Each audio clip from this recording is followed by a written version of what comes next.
He's faster than a speeding bullet. He's so powerful he can stop a locomotive. He can leap over tall buildings. Yes, ladies and gentlemen, it's Superman! Now, how many of us have longed to be a superhero? To be like Superman, to be able to stop a locomotive, bend metal with our bare hands, make a difference in the world, save lives. That's what it's all about. Well, you know what? I want to talk to you today about how you can be a superhero. Yes, I want to talk to you today about buckling your seatbelt in 1,000, 1,000. You know, seatbelts were not very popular when cars first came out. In fact, most cars did not contain seatbelts. And seatbelts didn't really become popular until the 1950s. There was an accident involving a well-known actor, and he was fatally killed in this car accident. He was only 24 years old. That's when seatbelts became popular.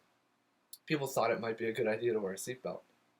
But you know, seatbelts, when they first came out, were just the lap belts. They didn't have the shoulder strap.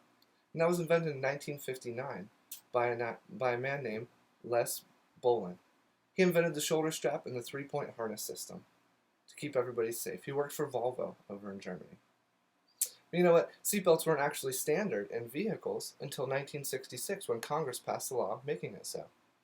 And the shoulder strap in America did not become standard in a vehicle until the 1970s. And it wasn't until the 1980s whenever airbags became standard in a vehicle. But people still didn't wear their seatbelts. People still didn't use the shoulder strap. Even if you have an automated shoulder strap, you still need to buckle up your lap belt. In 1,000, 1,000. Folks, did you know only going 12 miles an hour without being restrained by a seatbelt can fatally kill a driver? Did you know that the average human can run 12 miles an hour?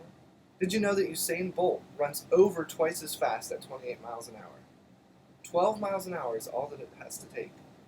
But did you know 30 miles an hour without being restrained by your seatbelt is like falling from a 3-story building, 30 feet up in the air, 3 basketball hoops? How many of us just want to jump off a 3-story building? It's unimaginable. We can't even fathom that. All it takes is buckling up your seatbelt, and you don't have to experience that. Did you know in 2014, the latest statistics show that over 21,000 people died in automobile accidents because they weren't wearing their seatbelts? 21,000 people. But the good news is there were 12,000 people whose lives were saved because they did wear their seatbelts during those car accidents. You know, you hear in news stories and you see pictures, you hear about people being thrown from their vehicles, thrown clear from their car. Did you know being thrown clear means that you were thrown through your window, through your windshield, over 150 feet away from your car? That's after your car has probably rolled 3 times, or hit a telephone pole, or a guide rail, or another car. That's 15 car lengths away from your vehicle. 150 feet. Because you didn't buckle up. 1,000, 1,000. This matter has become very real to me lately. In the past week, I've had 2 people that I know die in car-related accidents. My brother, one of them just died actually last night.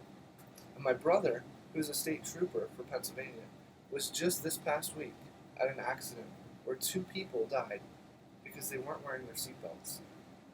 He said if they had been wearing their seatbelts, they would have just had minor injuries. But instead, they both died. The people in the car that they hit were also not wearing their seatbelts, and they both had to be life-flighted to hospitals, and he's not sure about their status. This is so real. Buckle your seatbelt, people. 1,000, 1,000.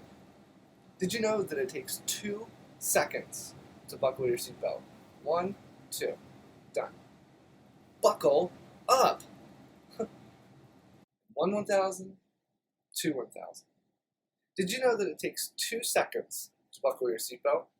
1,000, 1,000. Buckle up. Did you know you're not even safe if the people in the vehicle with you don't buckle up? Did you know a passenger in the back seat, not buckled up, when hit by another vehicle or a telephone pole or a guide rail, can have the same force as an elephant coming from the back seat to the front? The force of an elephant, people. Think about that. Can you imagine an elephant being hit by an elephant, having an elephant run from the back of the car to the front of the car? I mean, an elephant can't even fit in a car. It's huge. An elephant is huge. Have the force of an elephant come from the back to the front. There was an incident reported of an accident where there were 4 people in the car. One person in the car was not buckled, and 3 of them died because of that person. And the other one had lifelong brain injuries. Because one person wasn't buckled up, 3 people died. That's huge. Don't just jump in the car with your friends and think, oh, I'll be fine, I'm in the back seat. The back seat won't stop you. You have to buckle up. Save somebody's life by buckling up. 1 1,000, 2 1,000. That's all it takes to save a life. You don't have to be Superman. You don't have to be able to bend metal. You don't have to be able to stop a train. You want to make a difference in the lives of those around you? You want to make a difference in your life? You want to save lives? Buckle up. 1 1,000, 2 1,000. Thank you.